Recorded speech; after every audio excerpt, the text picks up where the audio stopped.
Hello everybody, Elias5891 here with another KTANE module tutorial. This time we're going over one that I've had requested to me quite a lot, and that is cruel piano keys. Now this one, first off, if you don't know how to do piano keys, if you've not watched my tutorial or learned it on your own, I would suggest you stop now, go take a look at it, because we're going to build on the principles from that one. Secondly, let's talk a little bit about the history of this one.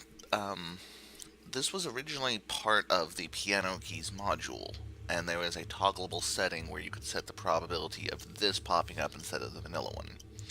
It's like that for quite a while, and not too terribly long ago as a recording, it was separated out into its own module. This has kind of increased the play frequency of it, I've found. More people play with it now that they can control it a little easier. So, it's getting some revival time, and that's why we're going to cover this one. So, cruel piano keys. Like piano keys, you have a keyboard, buttons C through B. Instead of 3, you now have 4 symbols up at the top, and there are some additional symbols that can be chosen. Now, all of the symbols from piano keys can appear in cruel piano keys. In addition, there are 5 unique / new ones that can also appear.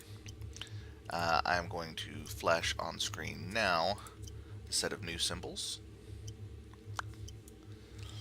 So you've got, as before, your flat, your sharp, your natural, fermata, common time, cut time, turn, mordant, C clef.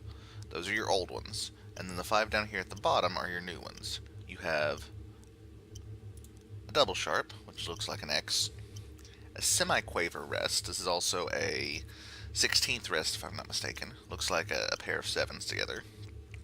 A down bow, looks like the little thing you put on a pizza to keep the box from hitting it. A crotchet rest, I don't know what that looks like. And a breve, which is a 2-barred O. Again, like in the piano key one, I'm going to be using the proper term for the most part. So here's a listing of what those are. Here's what the terms are for these symbols. Now, we're going to do one, then we're going to talk a little bit about more detail about some of the things we did not hit with that particular one. So, here we go. Let's look at number 1. It works very much like piano keys in that, as the diffuser, you're going to read all of your symbols. In this case, you're going to have 5 instead of 4, or 4 instead of 3 to read, but conceptually it works the same. So, as the diffuser, I'd say, alright, cruel piano keys, I have a cut time, sharp, semiquaver, double sharp. And just like piano keys, you have a table here which has symbols, and it's got some different things. Like piano keys, you're going to go down to your required symbols, find a column that fits. There's a secondary requirement that you also have to double check, and then it gives us a little bit more detail on what we're going to punch in. So let's kind of do this one, see how this one would look, and then we'll go into a little more detail. So we're looking at required symbols. For this one, do we have a breve and a turn? No. Do we have a sharp or a double sharp? Yes, we do.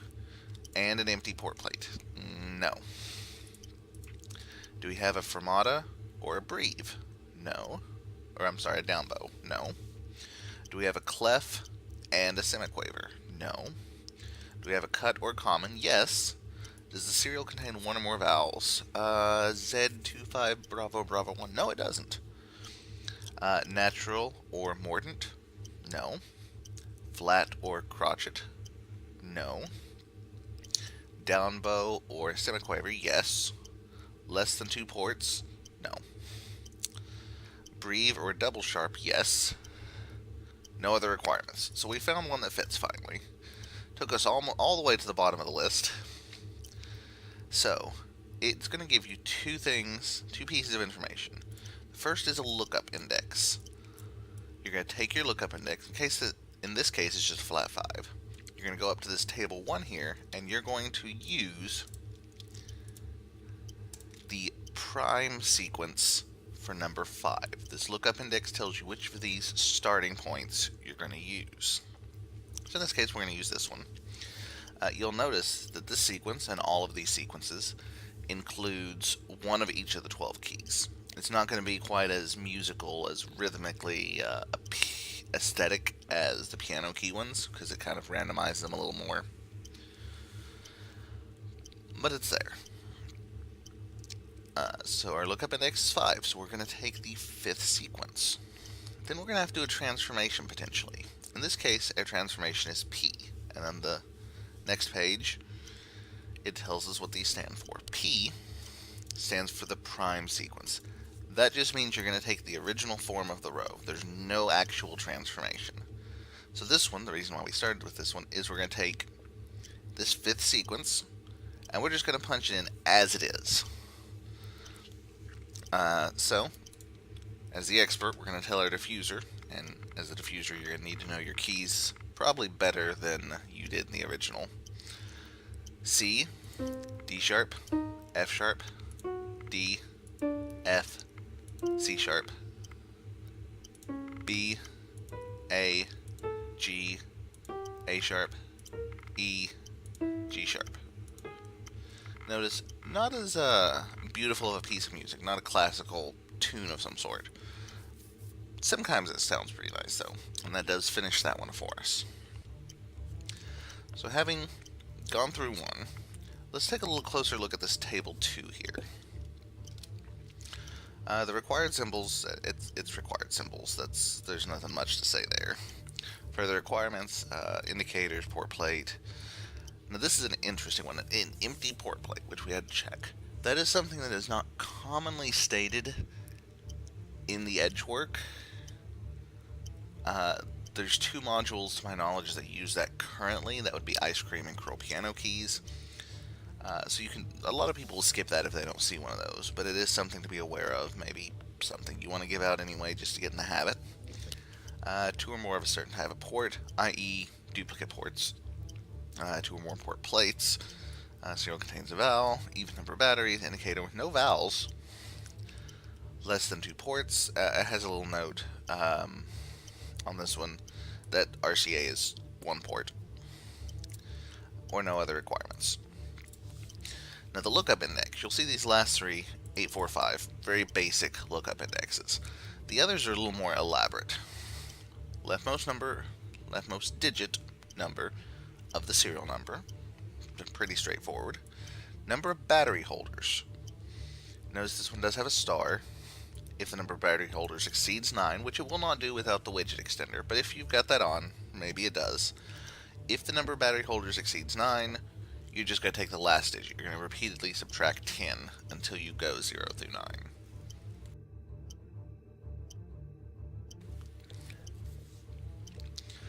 Let's skip this one for a second.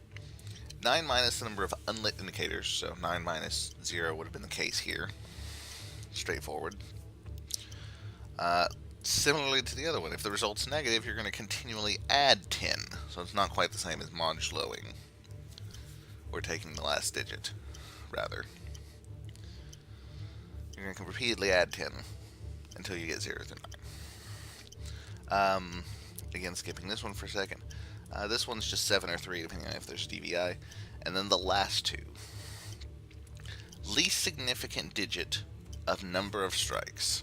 So, I don't know many people that play with more than 9 strikes. So, that's going to be the number of strikes you have, if it's under 10.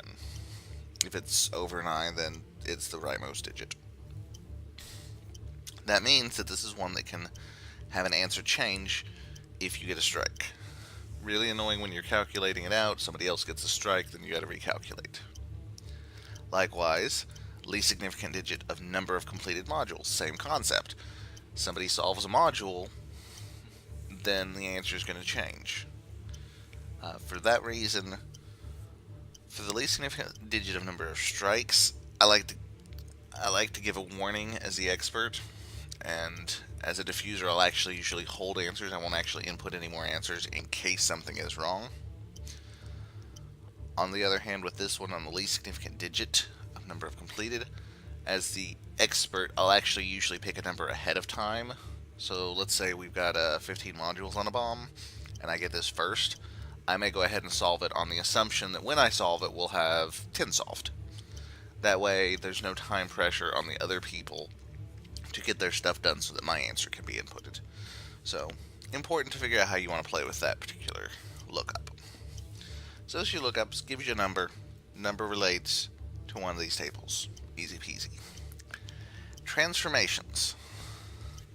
We have P, which we did this time. And then we have P with a transpose. Transposing either X or up or down, and it does specify this here.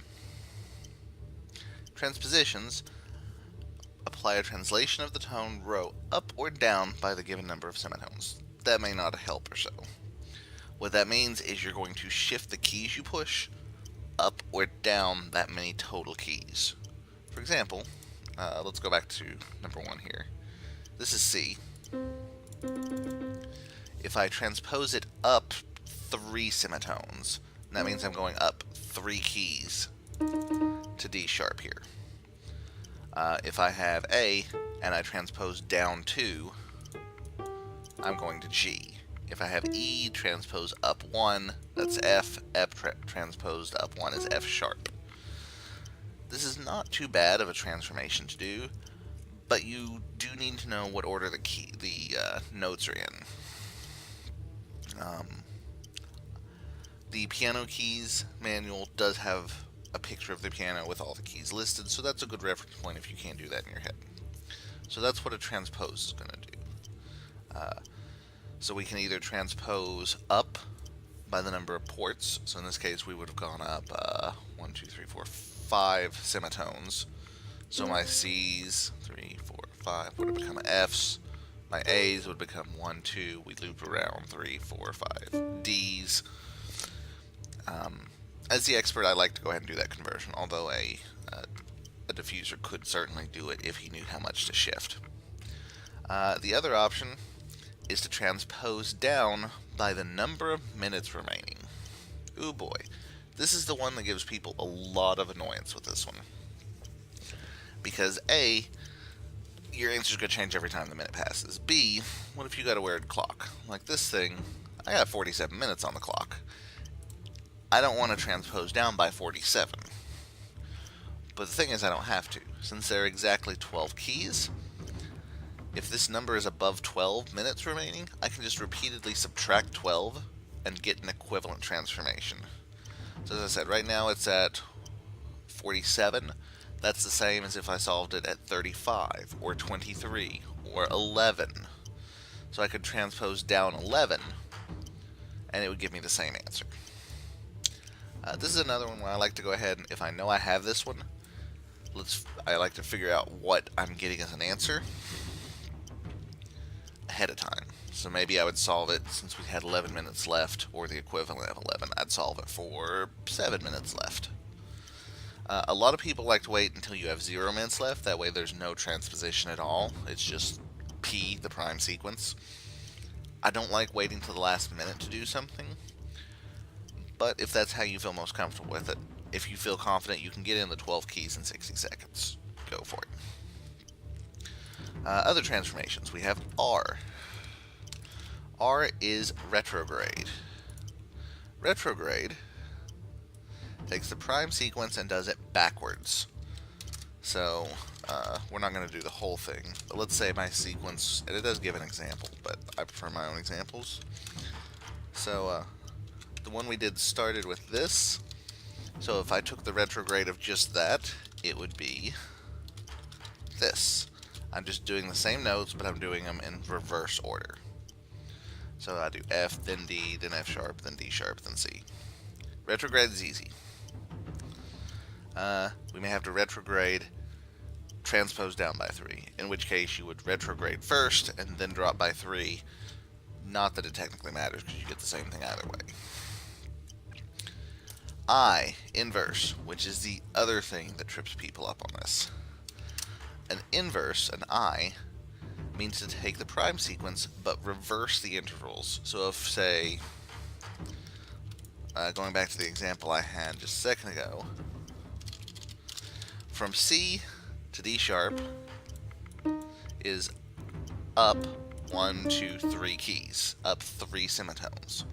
So for the inverse, instead of going up 3 semitones from C, to get to my next thing, I would go down 3 semitones. So instead of up 1, 2, 3 to D sharp, I'd go down 1, 2, 3 to A. Then for F sharp, from D sharp, that's up 1, 2, 3.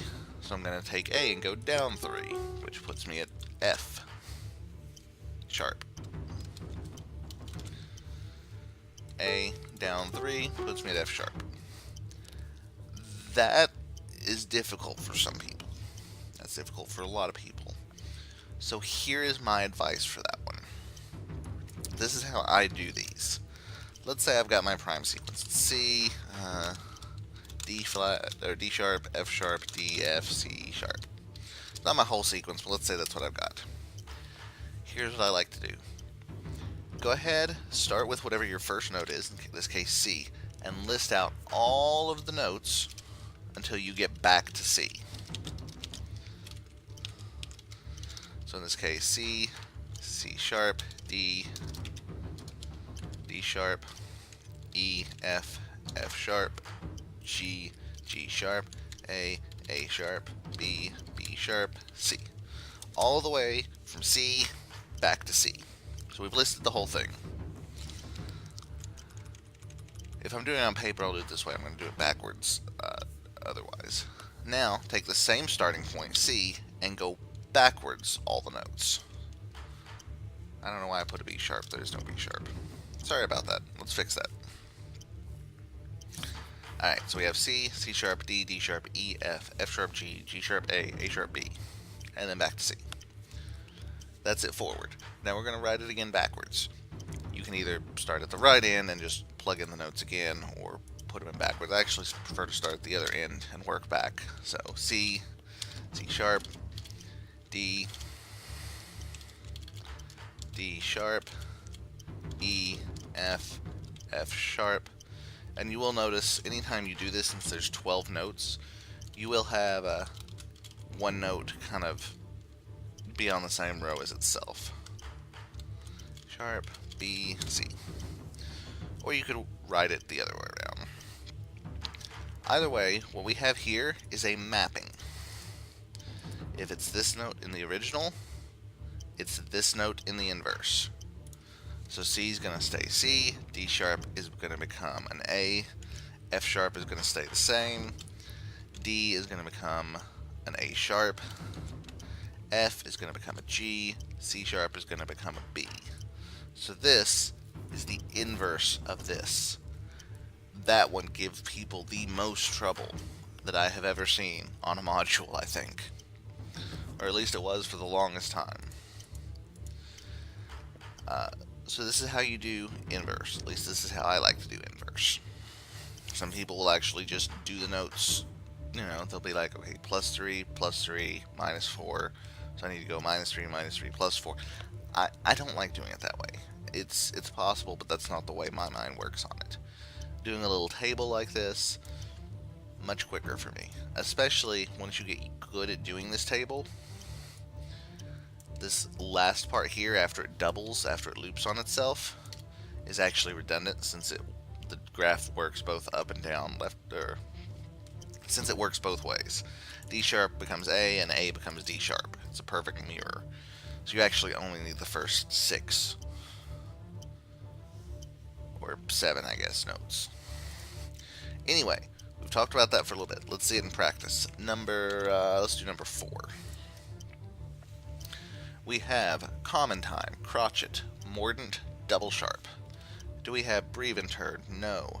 Sharp or double sharp? Yes. Empty port plate? No. Mordant or down bow? No. Breve and no. Common time or cut time? Yes. Serial has a vowel? No. Natural or mordant? Yes. Even number batteries? No. Flat or crotchet? Yes. Indicator with no vowels in the label? Yes. SND does not have a vowel. So this is our condition. We're going to do lookup index 8. So we're going to do this one here. And we're going to do I for inverse. So our answer is going to be the inverse of G sharp, D sharp, D, E, A sharp, C sharp, F sharp, G, F, A, C, B.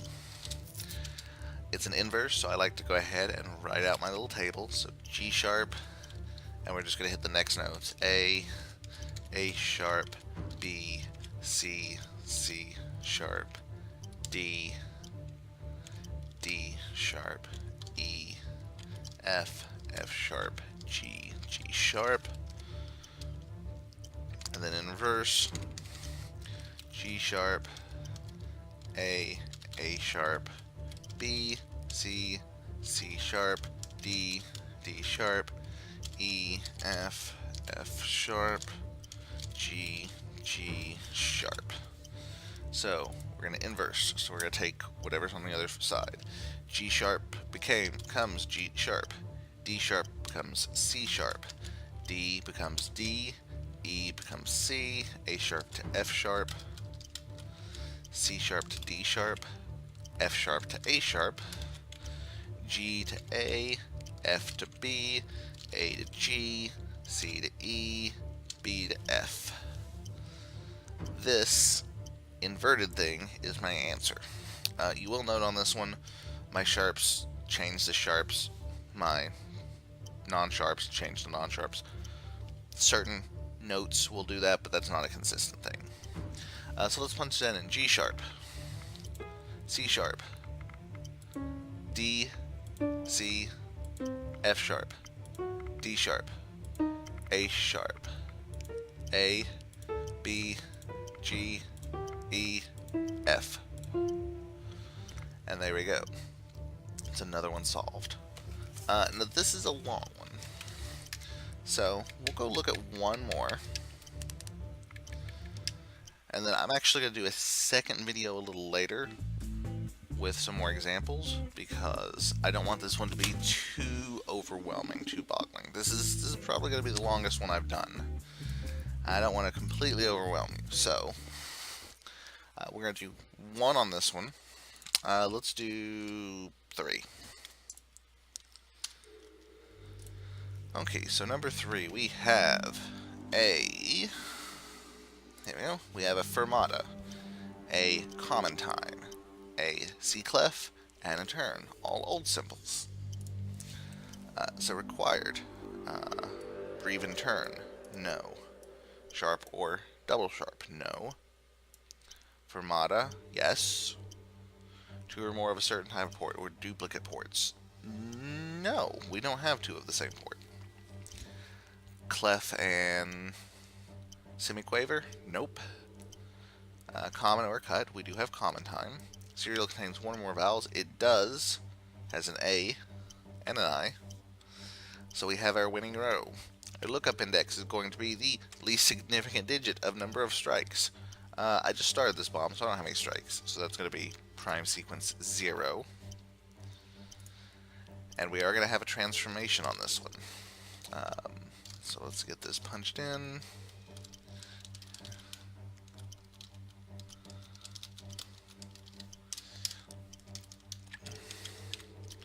Alright, and what is my transformation? It's R for reverse, and then transposed down by 3 semitones.